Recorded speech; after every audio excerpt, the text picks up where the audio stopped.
Hi, everyone. My name is Dr. Rita Roy, CEO at the National Spine Health Foundation, and I'm your host for the Get Back to It podcast, where we tell real stories of healing and recovery. What does it mean to get back to it? It means overcoming injury through treatments that work in order to return to the people and activities you love, whatever that looks like for you. It means getting back to your life. We're here to share the success stories of those who did just that. And some of these stories you are not going to believe. At the Get Back to It podcast, our goal is to tell stories of spinal champions who have been able to achieve a better quality of life through spinal healthcare. In today's episode, I'm speaking with Allison, a spinal champion who began experiencing back pain while figure skating as a teenager. After several back surgeries and months of physical therapy, Allison is now able to participate in all of the activities that she loves, including skiing. Now that you know what to expect, let's get back to it and dive right into Allison's story. At age 15, I started having back pain while figure skating, and my doctor sent me for physical therapy, and I tried chiropractors and a massage. I stopped figure skating by age 16, and my back pain improved, although it was still sore. Surgery is usually not the first recommended course of action for back pain. In fact, most times, back pain can be treated through non-surgical interventions like the ones Allison tried. This is why it's so important to see a spine specialist when figuring out the best treatment for you. Despite my ongoing back pain, I was able to begin college and start pre-vet studies to go on to be a veterinarian, and had a job with a local pet clinic. And one night when we were cleaning up after the pet clinic, just putting away a folding table, my back went out. I had such intense pain in my back and shooting pain down my legs that I couldn't even stand up. Because of this pain, Allison had an X-ray and MRI done. These showed she had herniated discs at L4 and L5 and L5-S1. Again, Allison tried some non-surgical treatments like injections, but didn't see much result. While the pain decreased a little, I was walking with a limp and guarded gait. Ultimately, I made the difficult decision to withdraw from college because I was unable to work with the farm animals due to my spine. At 19, Allison proceeded with the discectomy surgery for her L4-L5 disc. After surgery, Allison was excited by what seemed like a full recovery. She felt like she'd gotten her life back. But then, a year later, something unexpected happened. I was out playing frisbee when suddenly I felt a familiar twinge in my back. The MRI showed a disc bulge at L5-S1 and spinal stenosis. My original surgeon recommended me to the chief neurosurgeon because he felt my case was too challenging for him. The chief neurosurgeon recommended a spinal fusion, but I didn't feel comfortable with this recommendation. Instead, I returned to my primary care doctor and asked for a referral to a teaching hospital in Boston. There, the spinal surgeon recommended a discectomy, laminectomy, and laminotomy. Allison's decision to seek a second opinion was a crucial one. Oftentimes, we believe that the doctor is the ultimate decision maker in our healthcare treatment, but this isn't always true. While doctors are the experts in their field, there are often many different treatment options available, and there is not always one singular course of action. Patients should be comfortable with the treatment options they choose and comfortable seeking second opinions from experts who can help them with that decision. I was very happy to have received a second opinion on my back surgery and decided to have the discectomy, laminectomy, and laminotomy that the second spinal surgeon recommended. While this surgery immediately relieved my pain, it took months of physical therapy to regain more function. Surgery is usually just the beginning of the recovery for back treatments. It is the actions a person takes after surgery that begins the long-term healing process. For Allison, this meant stretching and core strengthening activities daily and beginning yoga classes. Although it took many months to regain full function of my back, I'm excited to let you know that it has been over 20 years since that surgery, and I have my life back. After after my surgery, I was able to return to college and earn a degree in business administration and build up a career in disability insurance. Best of all, I have been able to stay physically active all of these years. In fact, I began skiing at age 35, and I'm now a regular on the slopes. For my 40th birthday, we celebrated with a family ski trip to Breckenridge, where I got to give my first ski bowl a try. Allison's story shows how back pain doesn't have to stop you from the life you love. Instead, successful treatment can get you back to the activities you love or help you find new activities you love, like how Allison discovered her love for skiing. Allison, your story really highlights the fact that there is no one set course of treatment for back pain, and really how important it is to advocate for your own health. What prompted you to seek that second opinion, and how did you get the courage to advocate for yourself at only 20 years of age? I think for me, what really prompted me to seek a second opinion was this gut feeling that a fusion wasn't the right choice for me. I left that appointment with the chief neurosurgeon, like really upset and almost distraught. You know, I'm young and in an incredible amount of pain. I think through talking about it with my family, they encouraged me, go get a second opinion. What's it going to hurt? You can always go back and get the fusion if you want to, but see what other options are available. Yeah, that's such a huge step. And it's great that your family was there to encourage you and support you. I think a lot of times people just get that first opinion and they just think that's the end of the story. We tell people, get a second opinion, get a third opinion. I mean, a lot of times, if the first one is different than the second one, the third one might shed light on one direction or the other, because ultimately you have to feel comfortable with your doctor, your surgeon. You've got to feel comfortable with the decision you're making. It's your body.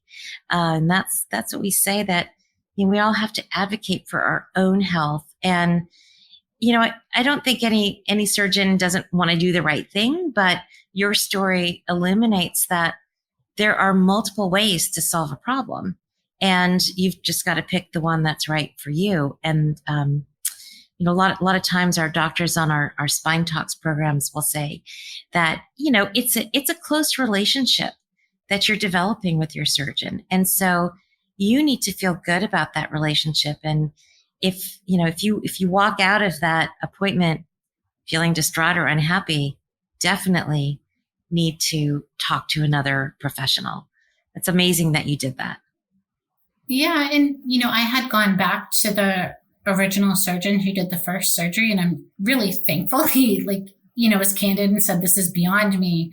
So I didn't have the same level of trust built up with, say, the chief neurosurgeon. But I think for me, it was really clear to go seek out someone with even a higher level of expertise. I mean, I was already at the chief neurosurgeon of a hospital system, yeah, but he didn't specialize in spinal surgery. He was, a neurosurgeon. So being able to ask for a referral to a teaching hospital and wind up with a true spinal surgeon, I think that gave him the expertise to recommend a surgery that was more fit for me, and ultimately had a much shorter recovery, 3 weeks compared to 6 to 12 months. Yeah.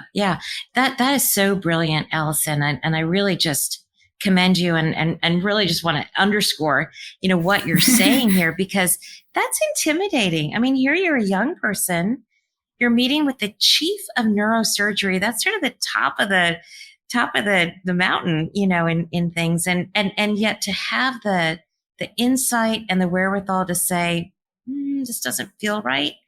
That's really awesome. Congratulations on that. Well, thank you. And I wonder also, having worked around veterinary medicine and, in the care of other species, you sort of had some insight maybe into delivery of care. I mean, you were working obviously with animals in veterinary medicine, but I just wonder if that might have helped you in this decision making. Perhaps, I had some exposure to biology and things like that Yeah. in college at that point. Honestly, I think it might have been seeing family members struggle with their health. For instance, my mom had rheumatoid arthritis. So, she was always at the doctors and had a number of surgeries herself. Yeah. So, I had mentioned my family helped me advocate for myself, but I think, my mom had probably learned to do it for herself, and she helped me do it for myself too. Right. That's incredible. And again, in underscoring that journey of getting a second opinion, I think what you said was so important, that you wanted to look for somebody who was specifically a spine expert. And I think that's another really important thing, is to find a doctor who really specializes in spine, because that's where you're going to get probably the best advice for your care. So that was really smart to even know to ask for that. That's really, that's awesome. Really Thank awesome. you.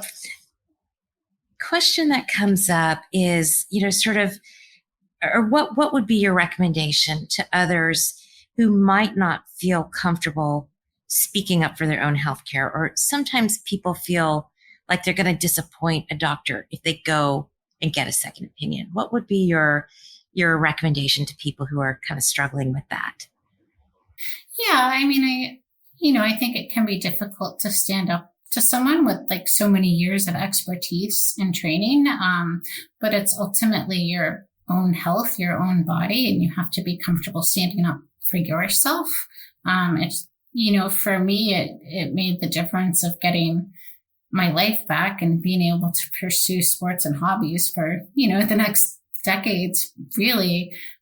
And in fact, the doctor who did my surgery had told me if I had gone forward with a fusion, like slowly over time, my disease would have just continued to progress to where I would just need my whole spine fused. Wow. So I think the alternative of not standing up for yourself is giving up your own health. Like, you just have to do it and be comfortable with it and know that doctors want you to be healthy. Yeah. Yeah.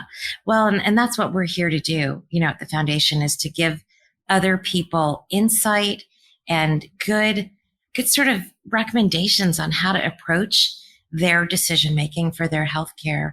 And that kind of leads me to some other questions.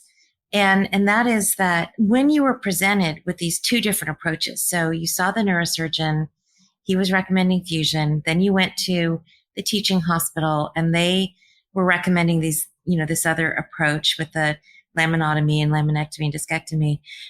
How did you decide what was right for you? In other words, was there other research that you did? You've mentioned your mom had, a medical history with arthritis. Were there other patients that you spoke to? Were you wanting to find other people who'd been on this journey? What resources were available to you to make the choice? I read up and did as much research as I could on the different surgeries, talked through it with family and friends. At the time, this was almost 20 years ago, resources like this where you could engage and chat with a group of people and hear from people who had a positive outcome. I wasn't able to find any at the time, which I think is why it's so great that this is here. I wish I had been able to engage with a group like this and kind of hear their experiences and stories. Yeah.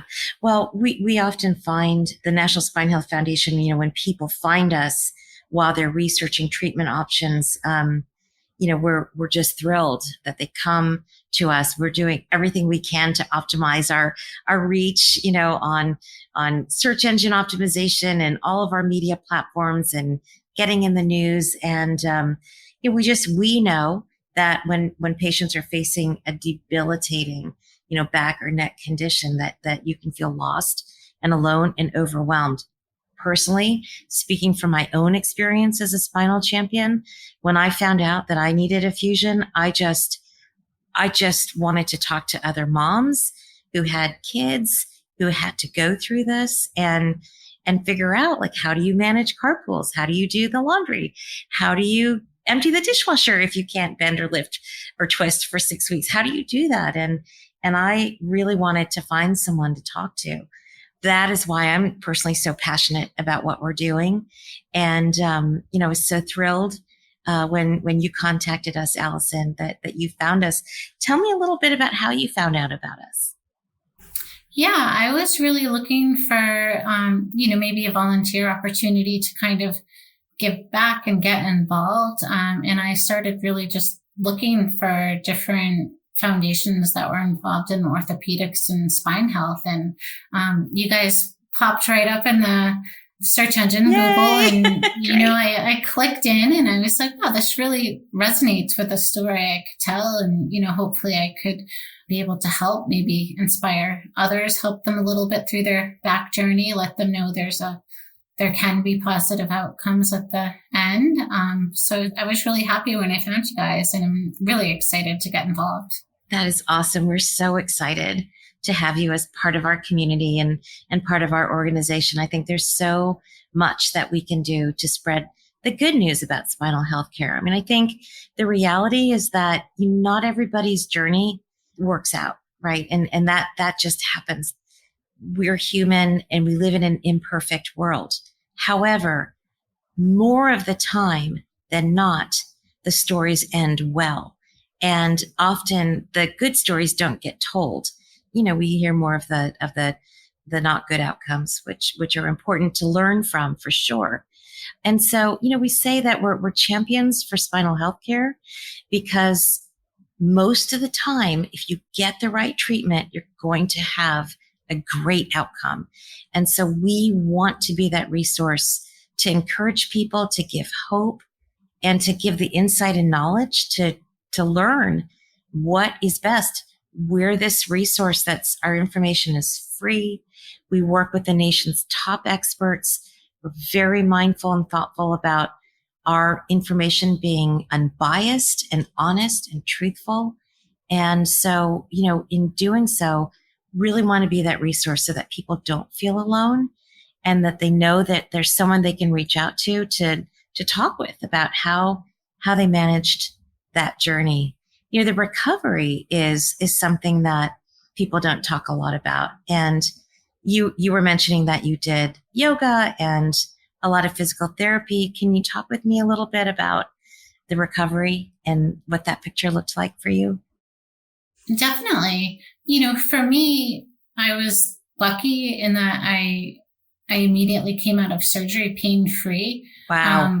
Wait, can you say that again? I came out of surgery.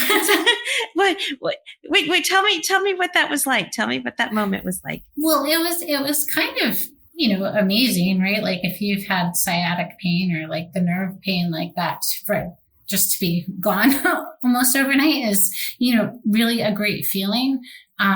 So you woke up from surgery and immediately could tell that there was no pain? I could.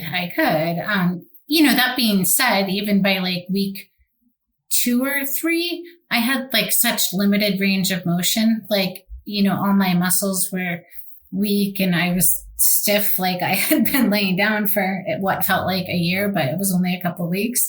But you had also had a period of time where you were not walking properly. Yes. All of that kind of, yeah. So I think for me, the physical therapist I found was key.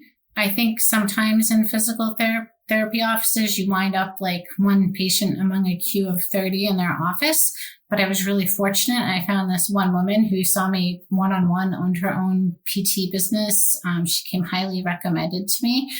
And I didn't know it at the time, but as part of my PT exercises, she was teaching me like some Tai Chi and yoga stretches. Wow. And it wasn't until like I started taking yoga classes months later, I was like, wait a minute, she taught me some yoga.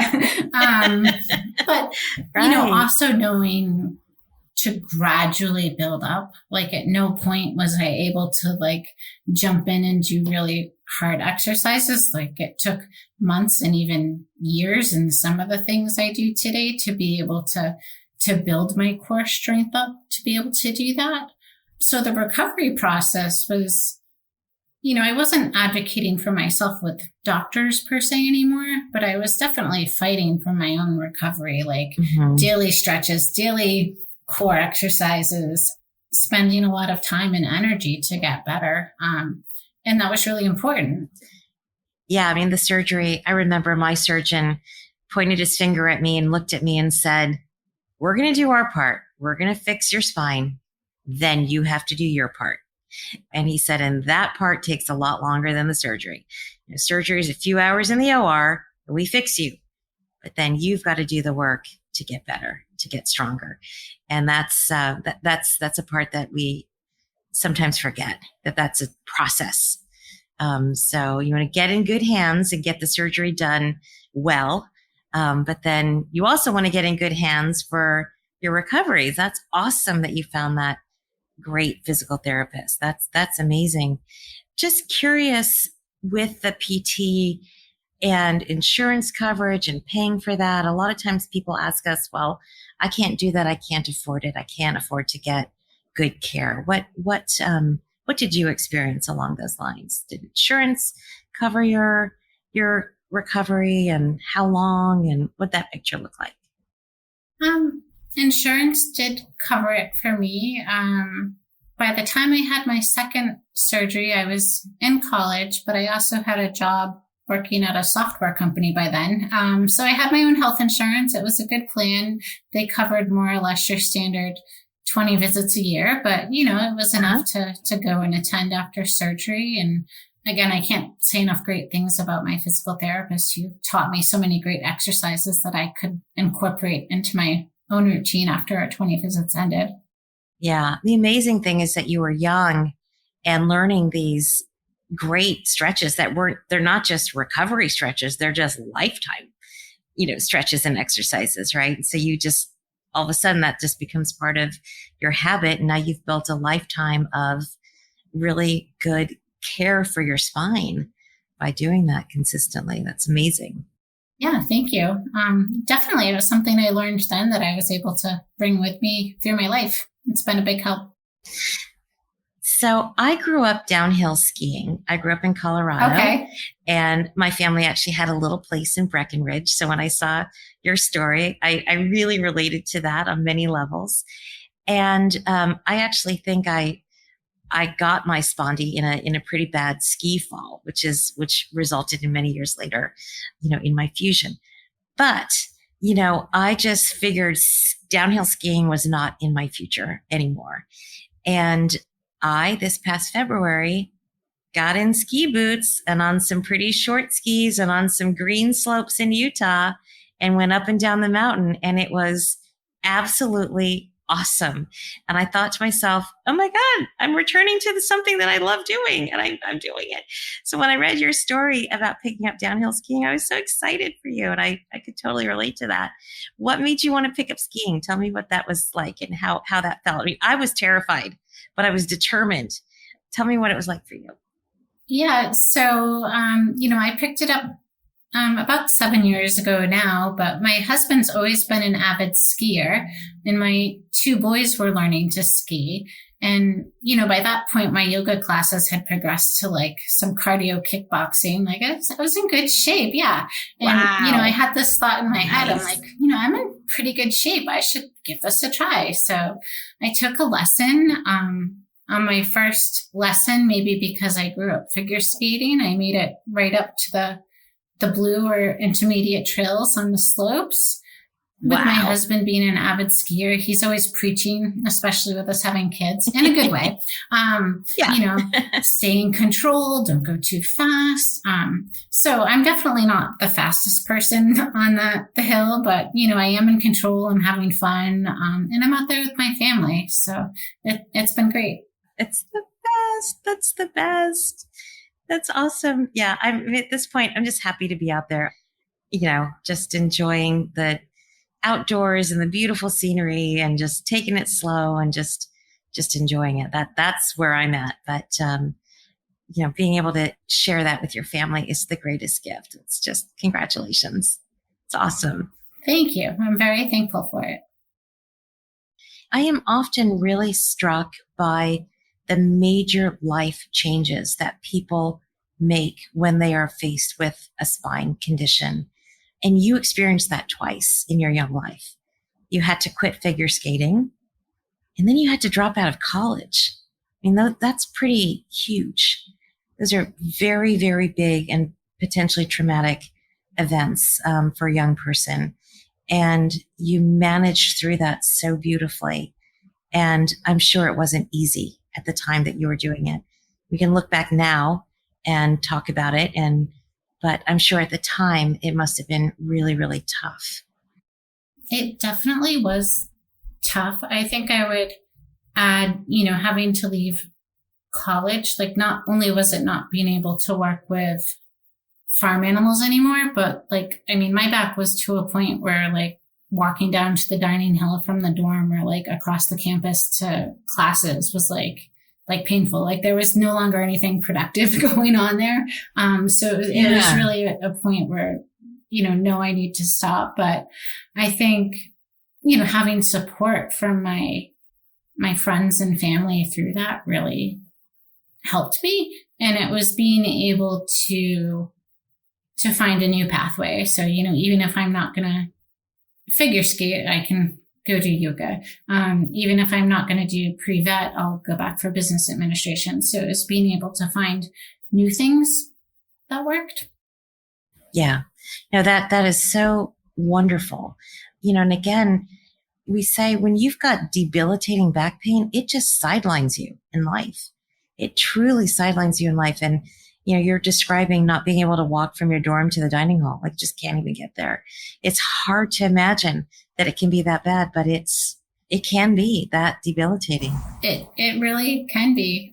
I will say there was a chiropractor I saw, and and this was before I think either of my surgeries, even though she wasn't able to help me physically at the time and me being so young, she gave me really good advice. And I remember it. She looked me dead in the eyes and she goes, "Allison, everyone's going to have something really difficult and a challenge they face all their lives." And she goes, "Yours is going to be your back." And I think for me, it gave me the perspective, because I was young and I maybe didn't know that or didn't see that, to be all right, well, I really got to fight through this and this is going to be my challenge. But everyone else has one, it's just not their back. So. Yeah. Oh, and it also sort of gave you permission to just say, okay, this is my battle and I'm going to go fight it. Yeah. That's great. That's a good way to put it. Yeah, that's awesome. Well, Allison, thank you so much for taking the time to talk with us. We can't wait to share your story with the community.